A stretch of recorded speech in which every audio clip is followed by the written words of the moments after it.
मकर राशि वालों मित्रों, चंद्र ग्रहण के बाद जीवन में कई तरह के बदलाव आपके आएंगे, क्योंकि जब भी ग्रहण लगता है तो इसका प्रभाव जो होता है इंसान के जीवन को बहुत ज़्यादा प्रभावित करता है। कई लोगों के जीवन बदल जाता है।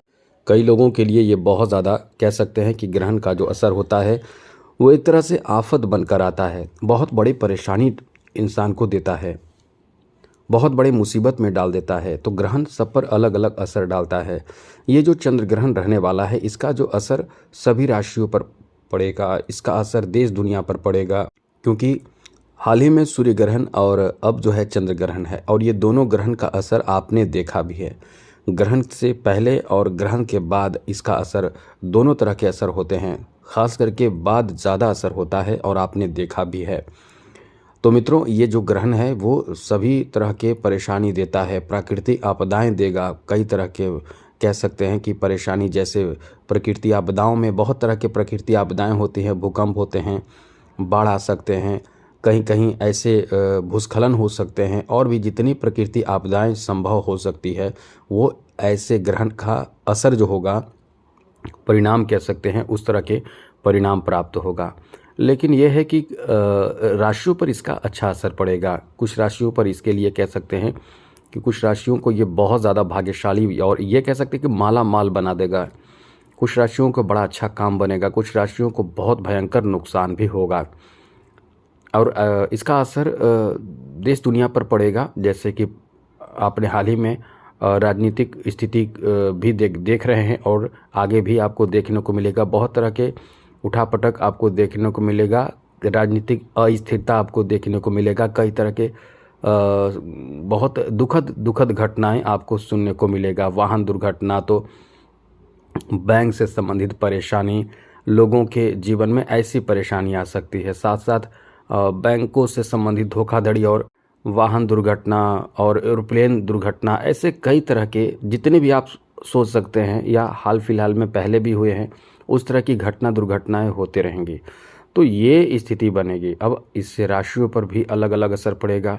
हम यहाँ बात कर रहे हैं मकर राशि के बारे में, तो मकर राशि पर इसका किस तरह का असर पड़ेगा ये हम आपको बताने वाले हैं। तो वीडियो पूरा देखिएगा, अंत तक देखिएगा। और मेरा आपसे छोटा सा अनुरोध है, यदि आप चाहते हैं कि डेली राशिफल आपको मिलता रहे, नई नई जानकारी मकर राशि के बारे में मिलता रहे, तो इस चैनल को सब्सक्राइब भी ज़रूर कर लीजिएगा। वीडियो के नीचे सब्सक्राइब लिखा बटन को दबा दें, घंटी वाला ऑल बटन को भी दबा दें, और आप हमेशा लाइक करते हैं, लाइक भी ज़रूर कर दीजिएगा।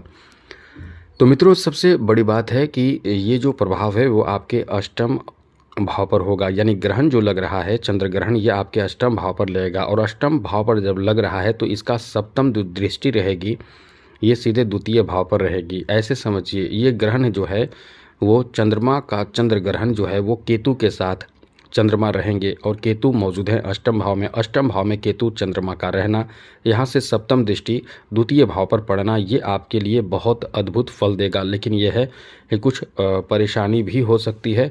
जैसे कुछ हम बताएंगे कि क्या परेशानी हो सकती है, नुकसान क्या हो सकता है, लाभ की बात, उसके बाद नुकसान की बात, उसके बाद उपाय क्या करना है, ये भी आपको बताएंगे। तो इस चैनल से, यानी इस वीडियो को पूरा देखिए।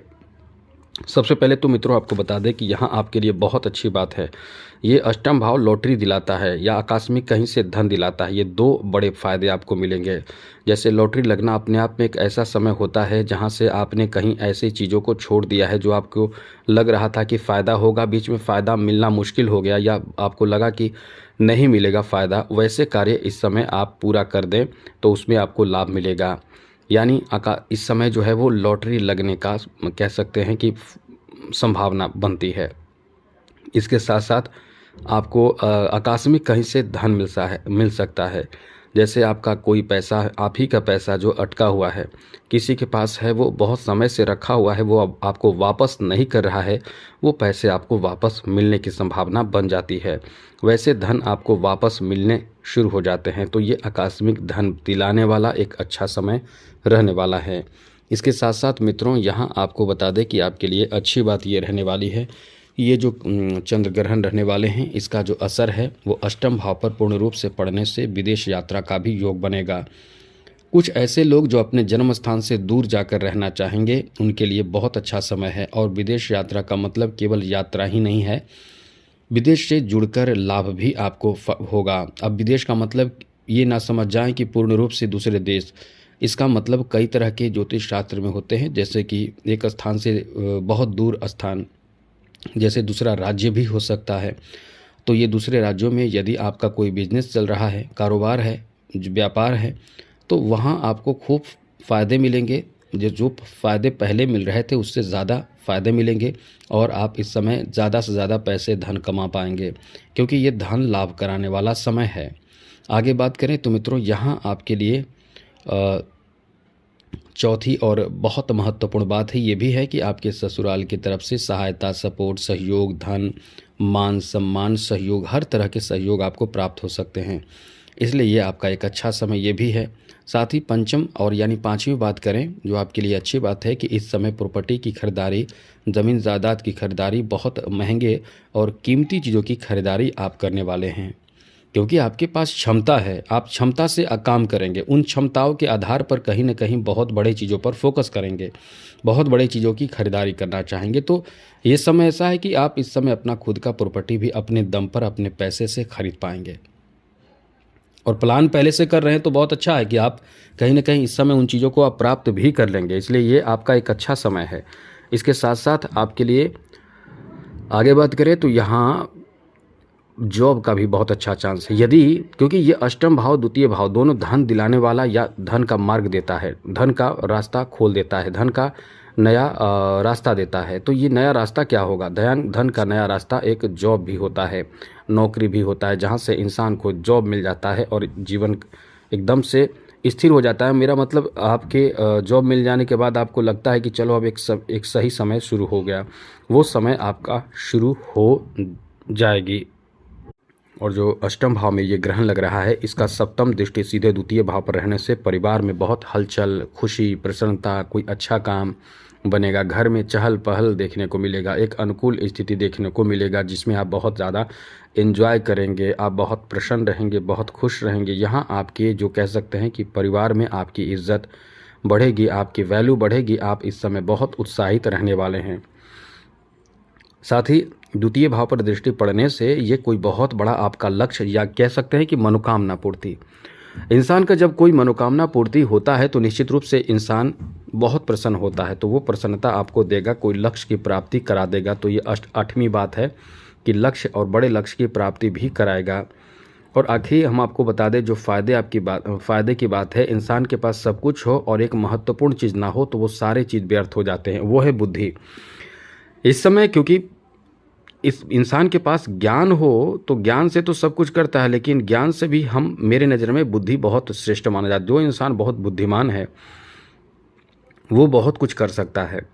तो ये जो समय है आपके बुद्धि का, कह सकते हैं कि लोग लोहा मानेंगे। आपकी बुद्धि, आपके चतुराई, आपके समझदारी, ये चीज़ इतनी अच्छी होगी कि आप लोगों को खुश भी रखेंगे, प्रसन्न भी रखेंगे। यही चीज़ है कि सहयोग भी करेंगे। इसलिए ये समय आपके लिए बहुत अच्छा है, जहां आपके कॉन्फिडेंस इसी कारण से और ज़्यादा बेहतर होंगे। ये तो हमने बात की पॉजिटिव बातें, कुछ नेगेटिव बातें भी कर लेते हैं जिससे आपको ये पता चल जाए कि आपको ये काम नहीं करना है। तो मित्रों, नेगेटिव बातों में ये ध्यान रखिएगा, क्योंकि द्वितीय भाव और अष्टम भाव की बात है। तो ज़्यादा ऐसे भोजन से बचें जो आपके स्वास्थ्य के लिए हानिकारक है, लेकिन आपको टेस्ट लग रहा है और वो भोजन कर रहे हैं, स्वास्थ्य का हानि होने की संभावना है। जैसे पेट से संबंधित समस्या हो सकती है और भी परेशानी आपके हो सकते हैं, जिससे बड़ी परेशानी बढ़ जाएगी। इसके साथ साथ आपको कभी भी भूल कर भी ज़्यादा बोलने से बचना है। हर जगह पे कुछ बोलने से बचें, क्योंकि हर जगह पर बोलने से अच्छा है कि समझदारी और समझ का परिचय आपको देना अच्छा रहेगा। बहुत ज़्यादा चालाकी से पैसे इनकम करना, बेईमानी से इनकम करना, जिसे कह सकते हैं कि जैसे तैसे पैसे बनाना, इससे आपको बचना है।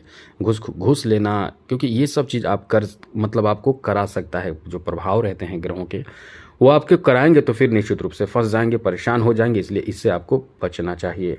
साथ ही साथ इस समय कोई भी बड़े रिस्की कार्य लालच में आकर नहीं करना है, जिससे कि आप मुसीबत में फंस जाए, तो ये ध्यान रखना चाहिए। ग्रहण के समय जितना कोशिश करें मंत्र जप करें। ग्रहण के बाद ये ध्यान रखें कि दान जरूर करें, ये सब ध्यान रखें। और ग्रहण के बाद आप अपने जीवन में जो लग रहा है कि डर कुछ लग रहा है या भय लग रहा हो आपको, तो विशेष रूप से ध्यान रखिएगा। ग्रहण के बाद भगवान शिव जी पर जलाभिषेक करते रहने से बड़े बड़े संकट नाशक माना जाता है। संकट परेशानी दूर होंगे, इसलिए ये उपाय आप ज़रूर कीजिएगा। तो आज के लिए इतना ही। चैनल सब्सक्राइब रखें। जय माता दी। राधे कृष्णा। ओम नमः शिवाय।